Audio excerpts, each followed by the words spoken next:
One single email can ruin a lot of careers and might even put people in jail. Now, Donald Trump Jr. has caused some massive damage to his father.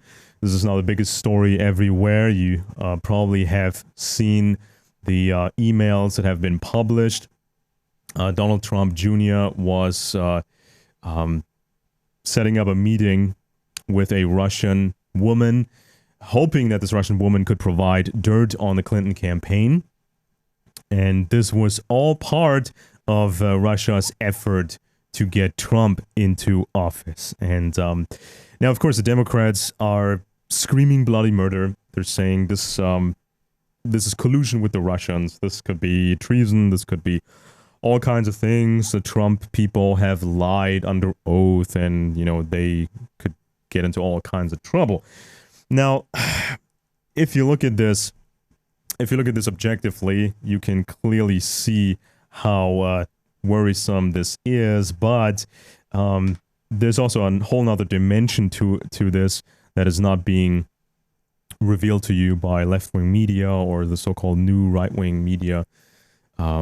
Nobody's really talking about this, so let's do this here in this video.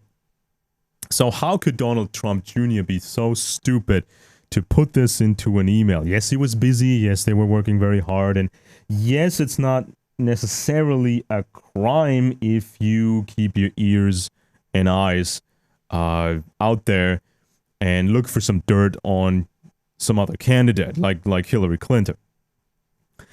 But of course, if you put it into words like these and you admit the Russians want to help us get Donald Trump into office, and the Russians might have some dirt on Hillary, that of course might be breaking the law. And it's just silly. It is absolutely silly, and let me explain to you why. So, Donald Jr. made a crazy mistake like this. I mean, it's one thing to meet with someone and say, well, this person said she might have something for us, you know, some information or whatever, and let's just meet. That would be one thing. But to put this into words like this in emails, that is epically stupid. Then Paul Manafort, he messed up multiple times. General Michael Flynn messed up multiple times, meeting with certain Russians and not really disclosing everything. And how can these people be so clumsy? This is very weird. So who knows what these people have, how these people have messed up, the mistakes they might have made that are not even public yet. Who knows what's coming? And CIA Director Pompeo, meanwhile, actually said something that was true. He explained that the Russians have always tried to meddle in Western elections, that this is normal for the Russians to do, and this should come as a surprise to no one. And I have explained this for months. This is, if you know the history, if you have read all these books by Soviet defectors, and you have read the books on the intelligence world during the Cold War, you will know that this is normal for the Russians. They always consider that this candidate might be somewhat better for us than the other candidate. So let's just try to help our favorite candidate with some, you know, information, some dirt or whatever, some kind of campaign. So anybody who calls himself a politician, you know, Premier League, Major League politician who's dealing internationally, anybody who calls himself a journalist, who calls himself an analyst, should be aware of that. So there's a lot of people out there who flat out deny the Russians would even consider something like this, and that's just plain silly, okay? Let's just be adults. We have to be honest here. The Russians do this kind of stuff. They have done this kind of stuff, but the interesting thing is, it always came out in some form, in some shape or form. It just takes one defector. It just takes one leak, one mistake, and something like this will come out. And these kind of operations have come out in the past, and these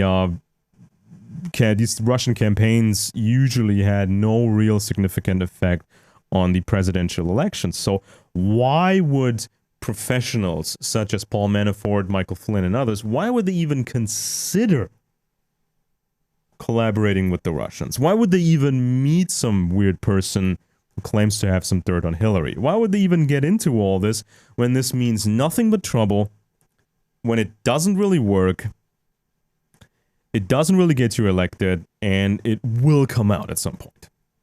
Okay? So I'm not talking rocket science here. Every moron who's got at least some education in these matters knows how this kind of operation went down in the past. So why did they do it? Why did they do it?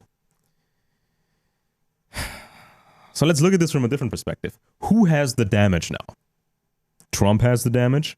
The so-called new right has the damage.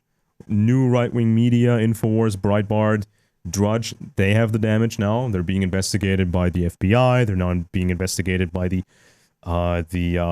what's it called? The Federal Elections Commission. And also the Russians have suffered a lot of damage because there's a lot of paranoia in Moscow right now. You know, the Russians don't know who to trust because they're oligarchs, they're rich people, they're insiders. They might defect to the West. So anybody who has Western connections is now a suspect in Russia, and that's causing a lot of problems over there. And now, of course, with these Donald Trump Jr. emails, you know, the establishment in the US can say, look, we were correct. We were right. The Russians did meddle in our elections, and that's so evil, and now we gotta have more sanctions and more cyber warfare and more of all of this. Again, Trump was never a true rebel. He was never an anti-establishment rebel. This whole fake persona as a rebel only was built through tweets and some empty words and the subsequent media hype. You know, the we hate Trump media and the we love Trump media. So all of this was just a bunch of talk, right? And people were convinced because everybody was talking about it. Everybody was convinced he's such a rebel. And I looked at his life. I studied his life. I studied his family. I studied his friends. I studied all of this. I did the work. I got all these books. And I said, according to my analysis, Trump is an insider. Trump has always been a guy. Trump is always a man from the deep state or who is working with the deep state. And now, just for some theoretical support, some possible support from the Russians, some possible dirt on Hillary, just for that, we're supposed to believe Trump was Russia's guy, because of some empty words and some tweets from Mr. Trump. Just because of that, we're supposed to believe he's Russia's man. So, what actually did Trump do so far that made him Russia's friend? So there was a beauty pageant held by one of Trump's companies in Russia. Then you had some investors' money, mostly through intermediaries, some of these rich Israeli guys. So there was some Russian money, but it wasn't just Russian money. And some weird meetings, some shadowy meetings, and some hot air, you know, Trump's tweets during the campaign, and Trump saying, I want to work with the Russians, you know, and all of this. Just a bunch of hot air. But right now, we got a lot of paranoia in Moscow, more paranoia than in Washington. Rex Tillerson, who was also supposedly a Russia friend, Rex Tillerson is a total hardliner, and he just said a few days ago, we're going to keep the sanctions in place until Russia withdraws from Ukraine and until Russia withdraws from the Crimean Peninsula. We're going to keep the sanctions.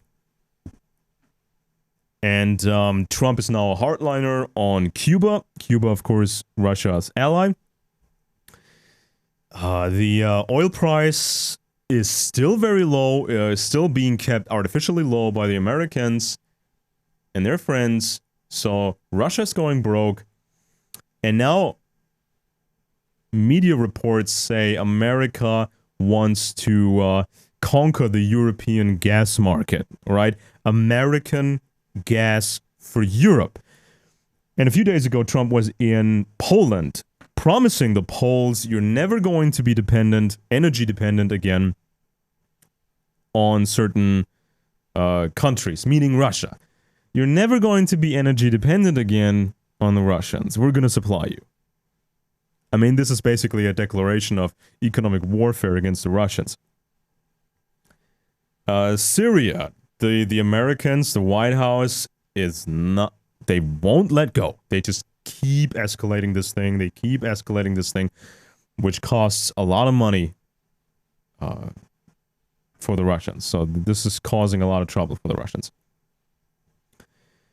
And also the defense budget, the spending on new missiles and nukes and planes and all of that. And as we know, America has the most money for their military, and they're not letting go.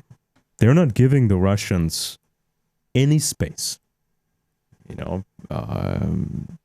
And so you have all of these hard freaking facts that tell us Trump is not Russia's guy, and Trump's people, Trump's entourage, they're not for the Russians. They're not doing what the Russians want. You have all of these hard, cold facts, and then you have some shadowy meetings, and then you have all this Russiagate stuff of, you know, a meeting here, a meeting there, and some hot air. Okay? And then we saw InfoWars in these places. They're now being investigated by the Federal Elections Commission, saying that, oh, Trump was set up by the deep state, right? This Russian woman promising dirt on Hillary, she must have been a plant of some sort, hired by the American deep state to make the Trump campaign look bad. So basically, InfoWars is promoting a scenario which they like, which serves them the most. And that's not reporting. That's not independent media. That's not the truth. That's not going where the facts lead. That's just cherry-picking a hypothetical scenario and saying, that's the most likely scenario because I like it, because I want it to be true. This is the craziness nowadays. And of course, the Federal Elections Commission, they're now going after Breitbart and Drudge and InfoWars, looking for possible money that changed hands or some other valuable things that might have been exchanged between Russia and these media outlets, right? And maybe they will find something, maybe they won't. But we saw, of course, a surge in popularity for these media organizations during the Trump campaign. So hopping onto the Trump train gave them more audience, gave them more hype, and probably made them a bunch of money. And, of course, that would be legal. That's legal. You know, selling out to the Trump administration, selling out to this phony rebellion, that's legal. Not legitimate. Not the truth, not legitimate, but legal. Okay, so now the government, they actually have to come up with hard evidence to, if they want to prove that there was some collusion with the Russians.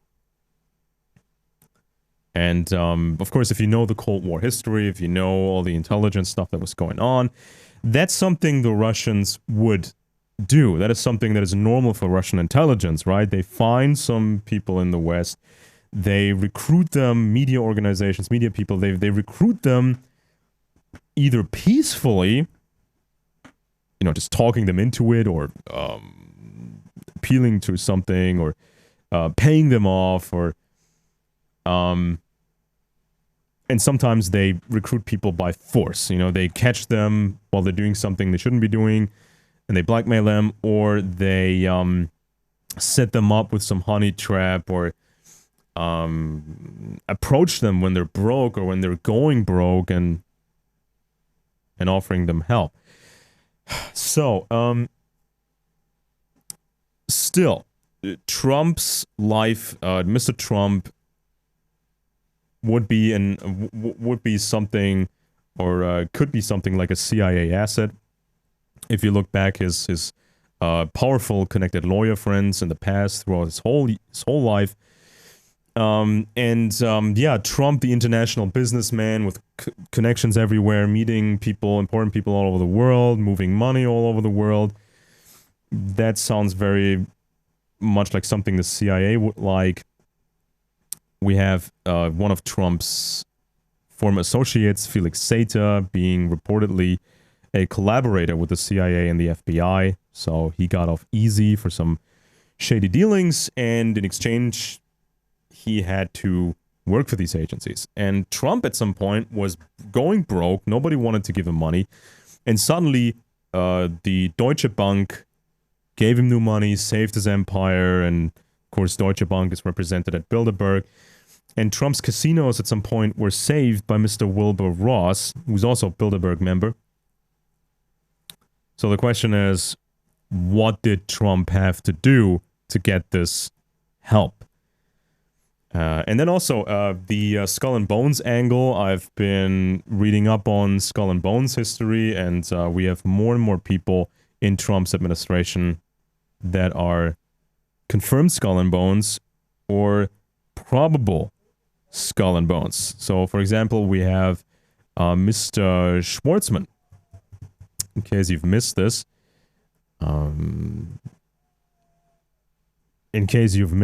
this is a man who has more money than Trump, who's true double-digit billionaire, legit billionaire. Stephen A. Schwartzman, and he's not the show guy like Donald. Most people have never heard of him. He is the head of the Blackstone Group, and he is also leading Donald Trump's Strategic and Policy Forum, which is sort of a go-between between the White House and the big corporations. Stephen Schwartzman visited Yale University, and he's also a member of Skull and Bones, which is one of the scariest groups out there. So Bones built the Soviet Union through technology transfers, and Bones, at the same time, controls the American military and the American intelligence community. Like, Bones created the CIA. And so, the typical Bones strategy was to build up an enemy and then fight that enemy. And apparently, Skull and Bones is still doing the same thing they've always done.